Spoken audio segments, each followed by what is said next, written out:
अबू लहब का असल नाम अब्दुल अज़्ज़ा बिन अब्दुल मुतल्लिब था और उसकी कुनियत अबू उतबा थी। वो अपने सुर्ख चमकते चेहरे और ज़ाहिरी वजाहत की वजह से अबू लहब यानी भड़कता हुआ शोला कहलाता था। मैं अब्दुल मुत्तलिब का बेटा हूँ। मोहम्मद सल्लल्लाहु अलैहि वसल्लम मेरा कुछ नहीं बिगाड़ सकता। मगर वो नहीं जानता था कि जिस नाम पर वो फख्र करता है वही नाम उसके अंजाम की पहचान बन जाएगा। इसीलिए कुरान करीम ने भी उसे उसके असल नाम से नहीं बल्कि लहब यानी शोले के नाम से याद किया। कुरान पाक के 30वें पारे में मौजूद सूरतुल लहब में न सिर्फ उसके लिए बल्कि उसकी बीवी उम्मे जमील बिनते हर्ब के लिए भी सख्त तरीन अजाब की वईद सुनाई गई। यही शख्स रसूल अकरम सल्लल्लाहु अलैहि वसल्लम का सगा चचा और पड़ोसी था। इस्लाम से पहले तक वो हजूर सल्लल्लाहु अलैहि वसल्लम से रिश्तेदारी पर फख्र करता था। अगर ये दीन सच है तो सबसे पहले मैं इसे मिटाऊंगा।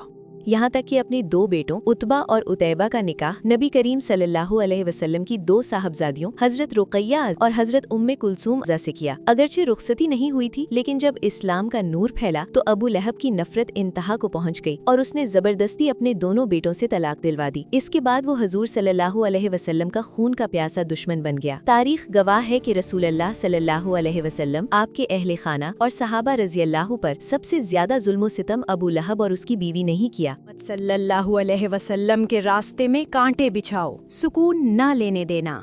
कांटे बिछाना, गालियां देना, तकलीफ देना, कोई जुल्म ऐसा न था जो उन्होंने न किया हो। जब ग़ज़वा बद्र का वक्त आया तो अबू लहब किसी बीमारी या और वजह से जंग में शरीक न हो सका। उसे जर्रा बराबर भी अंदाजा न था कि कुरैश के नामवर तजुर्बाकार जंगजू चंद बेसरो सामान मुहाजिरीन और अंसार के हाथों ऐसी इबरतनाक शिकस्त खाएंगे जिसकी मिसाल पूरे अरब में न मिले। क्या कहा? कुरैश हार गए? ये नामुमकिन है। बद्र की शिकस्त ने उसके दिल को चीर कर रख दिया। जिल्लत और रुसवाई का ये सदमा वो बर्दाश्त न कर सका। उसने अबू सुफियान के जरिए ऐलान करवा दिया कि मक्के के किसी घर से रोने या मातम की आवाज न आए, लेकिन पूरे जजीरा अरब में कुरैश की ये जिल्लत छिपाए न छिप सकी। मक्का में कोई न रोए, खामोशी इख्तियार करो। यही जिल्लत और गुस्सा उसके जिस्म पर अल्लाह के अजाब की सूरत नाजिल हुआ। उसके जिस्म पर ताउन जैसी खौफनाक गुठलियां निकल आईं, जिनसे ऐसी शदीद बदबू उठती थी कि लोग उसके करीब जाने से भी डरने लगे। सब ने उसे तन्हा छोड़ दिया। मुझे मत छोड़ो, कोई तो पास हो।